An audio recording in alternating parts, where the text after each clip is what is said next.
New Orleans is one of the few cities in the United States that feels like another country entirely. The music, the food, the architecture, even the way people talk, it all hits you at once. But here's the thing most visitors don't realize until it's too late. If you don't plan New Orleans correctly, you'll waste money, miss the best experiences, and fall straight into tourist traps that locals actively avoid. In this video, I'm breaking down exactly how to experience New Orleans the right way, from the must-see icons to the neighborhoods tourists never reach. What things really cost in 2025, and the mistakes that can ruin your trip. And near the end, I'll share the one time of year that gives you the full New Orleans experience without the insane crowds. Before we jump in, make sure you subscribe to the channel. We post practical, money-saving travel guides every week, designed for real travelers, not influencers chasing free cocktails. Now let's get into New Orleans. New Orleans sits in southeastern Louisiana, right along the Mississippi River, and it has one of the most complex cultural identities in America. French, Spanish, African, Caribbean, and Southern influences all collide here, and that mix is exactly what gives the city its soul.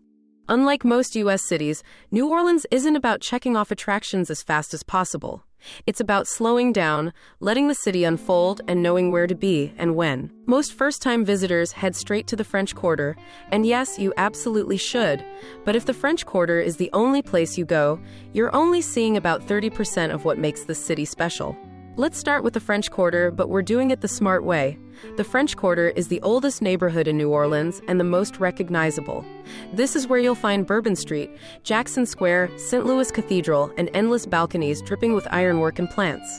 The biggest mistake people make here is assuming Bourbon Street is the highlight. It's not. Bourbon Street is loud, crowded, and designed to separate tourists from their money as efficiently as possible. Here's the smarter approach. Walk Bourbon Street once, preferably during the day, just to say you've seen it. At night, shift one block over to Frenchmen Street.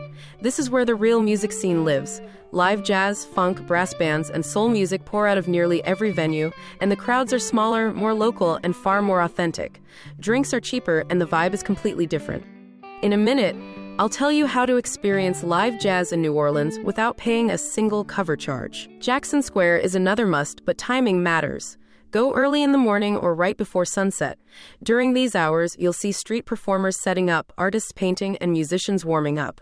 The energy is calmer and more atmospheric, and it's one of the best times for photos. Midday, especially on weekends, is when it gets packed and chaotic. St. Louis Cathedral is free to enter, and it's worth stepping inside even if you're not religious. It's the oldest continuously active cathedral in the U.S., and it anchors the entire quarter. Just remember to dress respectfully, no tank tops or super short shorts, or you may be turned away.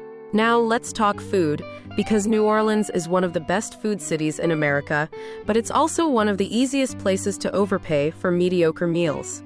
The first thing you need to understand is that not all New Orleans food is created equal. Restaurants near Bourbon Street often rely on volume, not quality. Menus are tourist-friendly, prices are inflated, and flavors are toned down. For real Creole and Cajun food, you need to move just a bit outside the main tourist corridors. Neighborhoods like the Garden District, Mid-City, and Treme are where the locals actually eat. Classic dishes you should try include gumbo, jambalaya, crawfish étouffée, red beans and rice, po' boys, and beignets. But where you eat them matters more than what you order. Here's a money-saving tip. Eat your big meal at lunch, not dinner. Many of the best restaurants offer lunch specials that are significantly cheaper than their dinner menus, with the same quality and portion sizes. Speaking of beignets, yes, you should go to Café du Monde, but go early, like really early, before 9 a.m. is ideal. After that, lines get long, tables are scarce, and the experience becomes rushed. If you want a quieter alternative, there are local cafes that serve equally good beignets without the crowd. Now let's talk about neighborhoods, because this is where New Orleans really opens up. The Garden District is one of the most beautiful parts of the city. Massive oak trees, historic mansions, and quiet streets make it feel worlds away from the French Quarter chaos. You can explore it for free just by walking around, and it's one of the best areas for architecture lovers. Take the St. Charles streetcar to get there. It costs just a few dollars and is one of the most scenic rides in the city. Mid-City is another underrated area. This is where you'll find City Park, which is larger than Central Park in New York and completely free to enter. Inside the park, you'll find walking trails, massive oak trees, sculpture gardens, and even a small amusement park. It's perfect for a slower day or a break from the crowds. Treme is one of the most culturally significant neighborhoods in the U.S. It's considered the birthplace of jazz, and it's still deeply connected to the city's musical roots. Visit during the day, take a guided walking tour, and learn about the history rather than just passing through. This is one area where hiring a local guide really adds value. Now let's talk about live music. The heartbeat of New Orleans. Live music is everywhere in the city, and you don't need to spend much to enjoy it. Many bars don't charge cover fees, especially earlier in the evening. Street performers, known locally as buskers, are incredibly talented, and tipping a few dollars goes a long way. One of the biggest mistakes tourists make is only looking for music at night. Some of the best performances happen during the afternoon, especially in the French Quarter and Frenchmen Street area. Keep your ears open. You'll hear music before you see it. Here's a key tip. If a bar charges a high cover, ask who's playing. If you don't recognize the band and the cover is over $20, it's usually not worth it. New Orleans has too much free or low-cost music to overpay. Now let's get into costs, because this is where planning really matters. New Orleans can be surprisingly affordable or shockingly expensive, depending on how you do it. Budget travelers can expect to spend around $120 to $160 per day, including lodging in a shared space or budget hotel, street food or casual dining, and public transportation. Mid-range travelers usually land between $200 and $300 per day, with comfortable hotels, sit-down meals, and occasional tours. Luxury travelers can easily spend $400 to $700 per day or more, especially during festivals. Hotel prices fluctuate heavily based on events.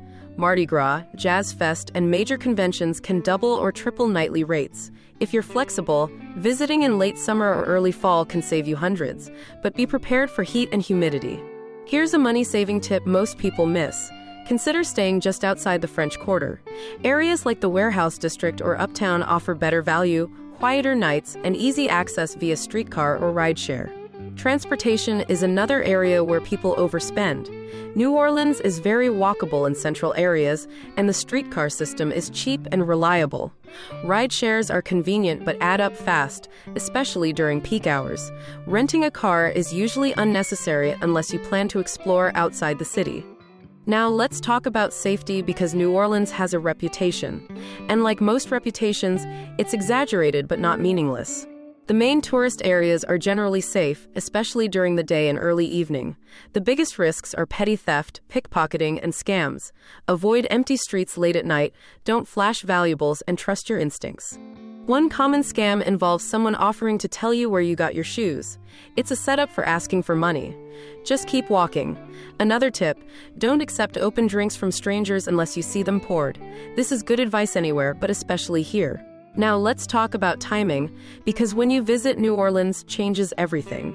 Mardi Gras is iconic, but it's not for everyone. Crowds are massive, prices are high, and the city is in full party mode. If that's what you want, go for it, but know what you're getting into. For most travelers, the best time to visit is between late February and early May, excluding major festival weeks. The weather is pleasant, crowds are manageable, and the city feels alive without being overwhelming. October and November are also great, with cooler weather and fewer tourists. Summer is the cheapest time to visit, but the heat can be intense, and afternoon storms are common. Now let's talk about experiences that are worth paying for, and ones that aren't. Worth it. Guided food tours, swamp tours with reputable operators, and historical walking tours. These add context and depth to your visit. Usually not worth it. Overpriced ghost tours that rely on gimmicks, carriage rides that offer limited information, and VIP Bourbon Street packages. Here's another money-saving tip. Many museums offer free days or discounted evenings. Check schedules before you go. Before we wrap up, here are a few things not to do in New Orleans. Don't treat the city like a theme park. This is a living, breathing place with deep cultural roots. Be respectful. Don't only eat in the French Quarter. Don't underestimate distances. What looks close on a map can feel very different in the heat. And don't rush. New Orleans rewards patience. Let's recap. New Orleans is one of the most unique cities in the United States, but it requires a different approach. Plan smart, eat where locals eat, explore beyond the French Quarter, and understand the rhythm of the city. Do that, and you'll walk away with an experience that feels real, not manufactured. If this guide helped you plan your trip, hit like, subscribe to the channel, and comment with the next destination you want us to break down. We'll see you in the next one.